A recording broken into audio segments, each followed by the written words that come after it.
Hi there. It's wonderful to be with you today. It's time for Let's Talk Business. I am Mishka Toth, and we're spending time today again looking at relationships and understanding people.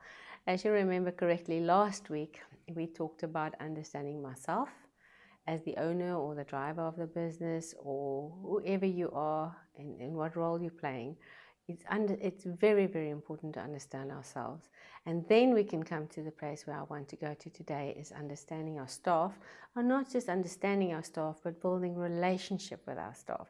How important it is to build relationship. We talked about temperament, if you remember correctly last week, I spoke about that. It's very, very important to understand that part of who we're not, who we're going to surround ourselves with. Because the success of our business and relationship building in our business is vital.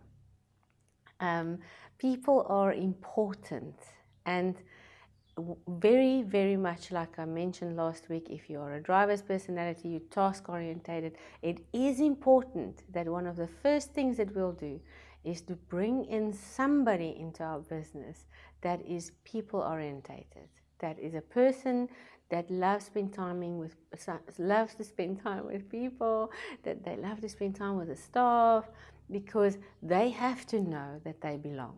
I believe firmly in that we need to create an environment for our staff and our employees to be happy.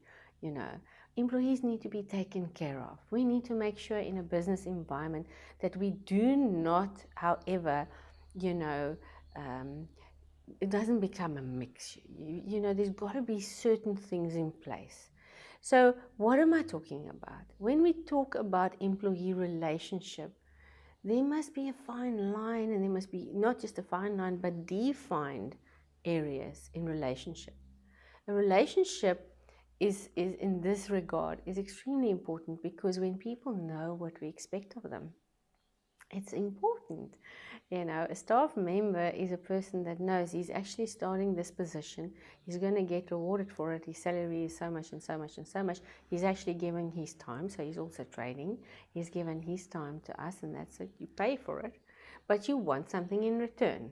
Am I right? So when we talk employee relationship, it's important to know that structure is part of it. Person wants to feel safe. So now we've got an employee, and we've got to run good governance as far as that is concerned as well.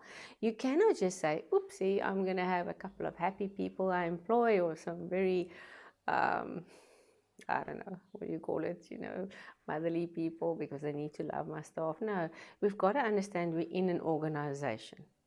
And when we have our employees, an employee is the person that, although we want to create a safe environment and we want our employees to be happy, they have to have clear set boundaries that needs to be set up as well. It is important for the whole organization. Now, when you start to staff out your organization, or you put certain people in and you start to bring them in, it's vital to success to get the right people.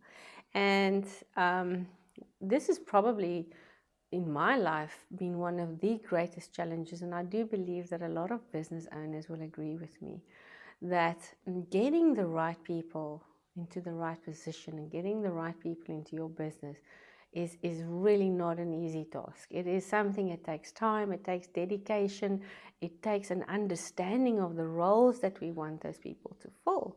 It takes an understanding, and that's why I started last week already by saying, who am I? And when we understand temperament, if you studied last week and you've gone into to really read up perhaps about temperament, and understand the value it can bring to your business if you just implement it, to start to do it with people you're going to employ. You may be able to even set it out in the beginning and understand that in certain roles, I'm going to have that sort of a dominant temperament. That temperament must be the right one. I need in that role this type of temperament there, this one. That's fantastic. But that is really just the tip of the iceberg. And it's wonderful if you can run your business like that, because you know what is mostly needed.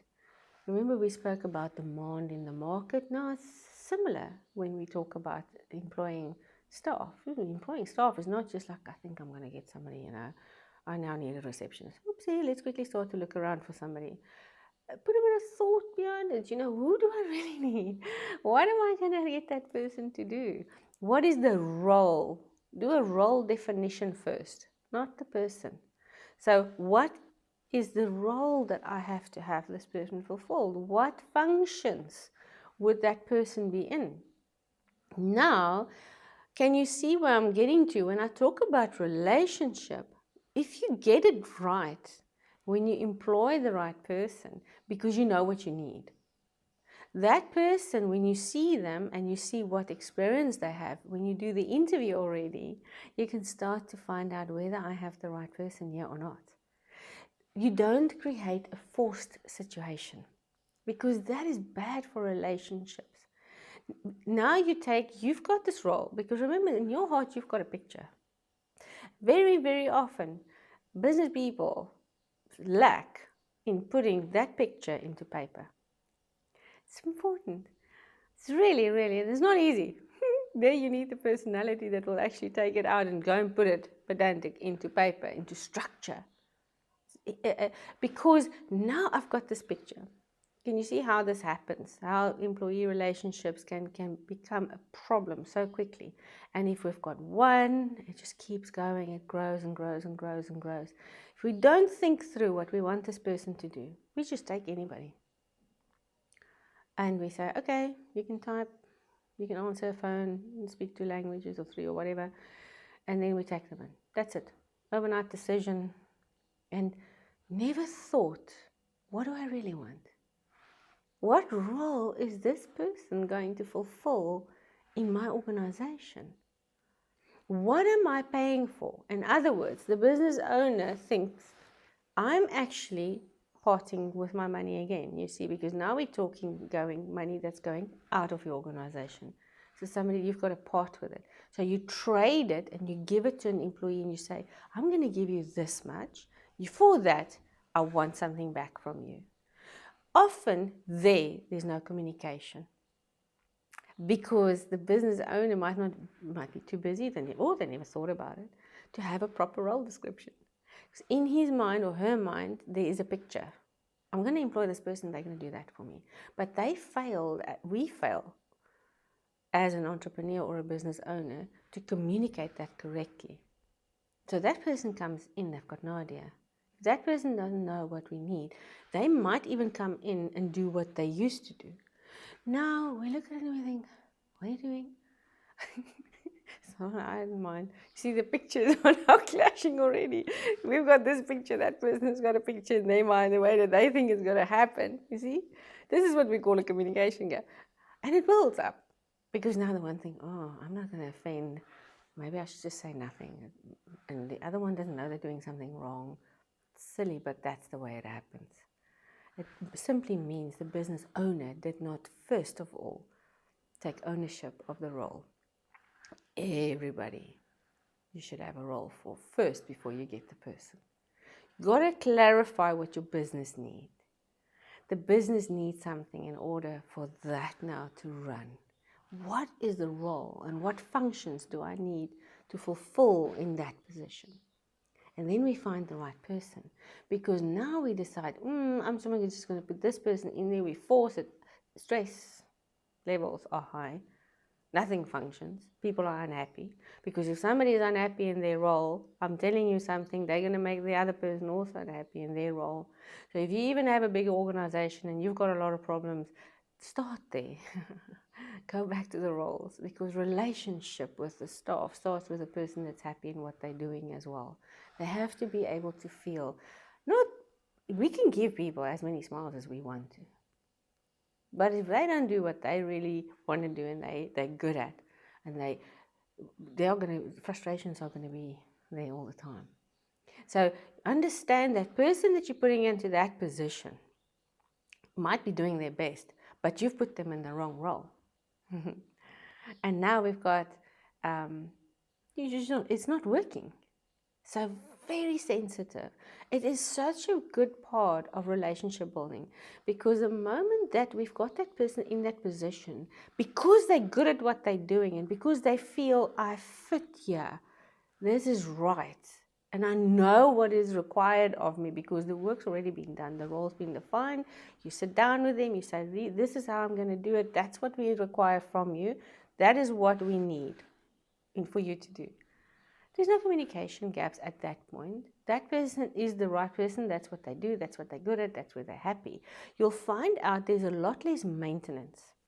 Your high maintenance staff would always be the people that are in the roles that they're not supposed to be, because they really can't find their feet, or they really don't understand if they're doing the right thing. That's one of the reasons that we pick up problems with staff. Another reason for it can be that they simply don't know, like I say, what to do. Another reason can be that there is no structure in the company, and we don't know, people don't know who they're reporting to. There's confusion. You know, when we talk staff relationship, it's far more than just making people feel that you're valued, which is exceptionally important.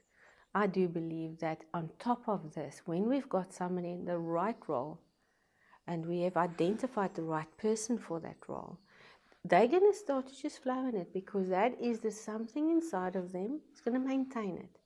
They will take ownership of that position because that's really who they are. Now it's easy to start to gauge them and start to grow them. If you know that then we talk relationship. Now we say, right, functioning. Question I get is people say, right, now people come in and they've got all the problems at home and all these things are coming up. We need to also understand as business owners that when our staff are working, kept busy, and they do earn an income, it actually sometimes helps. So we mustn't get too far into the side of letting it get to us. And sometimes we need to tell them, you've got this job, we need you to focus on the job because the company needs you, we appreciate you. But the better you become at what you're doing, the far more your other things will be sorted out. Don't add to that problem by not having what you've got at the moment. Make sure that you take care of it, because you are very important to us. Can you see?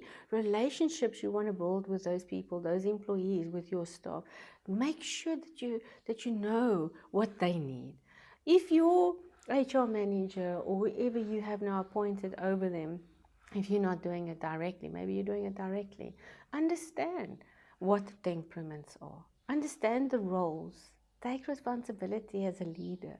Do not tell other people they're responsible for putting them. When you put them there, of course they are. They need to come to you. They need to be so good at what they're doing that it becomes like almost a maintenance. They just do it. But if you're putting the wrong person in the wrong place, you're going to continually have to ask, and you're going to continually have to check on them. You're going to continually have the frustrations going with it. So just cut it out from the beginning. Try and work against that. Don't allow that in your organization. And then in staff relationships, I want to say something to you. People, salaries are exceptionally important. People want to feel safe. So, when we talk my relationship with my staff, it is far different than when we talk about other people. When a staff member or an employee of an organization works, what are the things that will make them feel insecure? If you are a business owner, and you might even be a small business owner that's not as big as other organizations, I would like to suggest to you to always make sure that when you pay salaries, you pay it on the same date. Even if, let's talk about something. If you have a smaller company and you've got this cash flow thing, and I've got lots of money this month, so I'll also pay you early, and next month I'll pay you again on the 31st, or whatever. It creates confusion. Consistency with people and with our employees is exceptionally important. They start to feel safe. When they see guaranteed that money is going into my account, I know it. I don't have to be concerned about it. It's there. I know I'm covered, and there's a specific date it's going in. Don't make sure that your HR division, your payroll division is in place, that nothing ever goes wrong, because that is something that will bring an unhappy staff member. It doesn't matter how good we are to them and anything else, but we've got to make sure they get paid. We've got to make sure people have got contracts. Understand, we're talking governance here as well. So when I build relationship with my staff member and I need to maintain that relationship, it's always got to come from a professional point of view. So when I abide to the laws of a country, making sure they've got the right contract, make sure that the role definition that I've already done is in a form of a job description. So they've got a description. They read through it. They know this is what's expected of me. Obviously, they're not always just going to do the same. We're going to expect them to do other things. We're going to expect them to grow. But on top of that, we link a performance assessment. The performance assessment goes right out of your job description. Assess them. Don't let them feel like, you're being weighed here. If you don't make it, you're out, sort of story. Please don't ever do that. These guys are going to want to feel that they are being, when you assess them, a staff member is going to want to feel that I've got a part of this. Make them know that they want to grow. So do an assessment based on the fact that I have my input. This is how I feel about you and what you're doing. Be I don't want to say scientific, it sounds terrible because we're talking about people, but don't lose the balance, because if you've got that piece of paper and your job assessment, performance assessment is done, and it's done with everybody in your organization, it is part of being fair. And you don't put in those emotions because of emotional things. Maybe one of the guys aren't doing so well, so we want to just get emotional. Don't do that. Stay on top of it, because there's a reason why he's not doing well. We need to find out whether the reason is not us putting them in the wrong role. And if they're just not coming to the party and they're not working, obviously you need to implement other things, which I'm not talking about today. We're talking about relationship and understanding where you are. But put them there. Make sure that these assessments are done. Make sure that you know what part of the job I actually can't do. In your assessment, you should actually have recommendations. You should sit down and think, what am I going to do to get this person to the level now? Because I've employed them.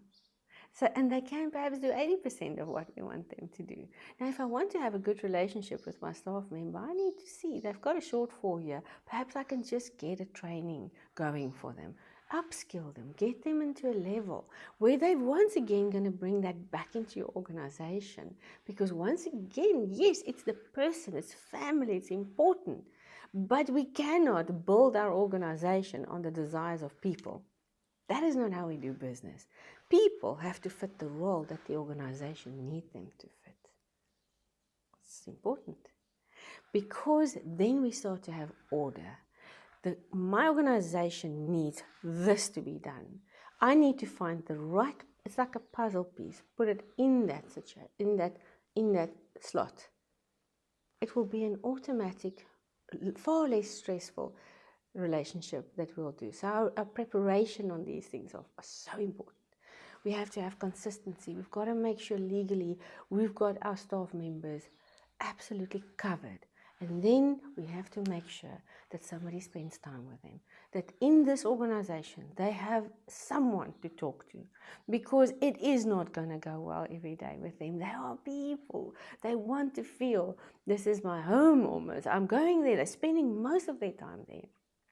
And we are in the most amazing, fortunate positions. You know how positively we can influence so many environments.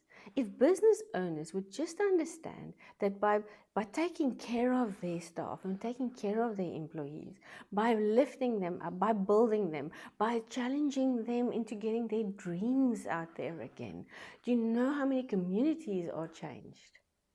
So that is how we work. If our focus is continually a staff member not doing his job and he's got to get a warning and he's got to go through this,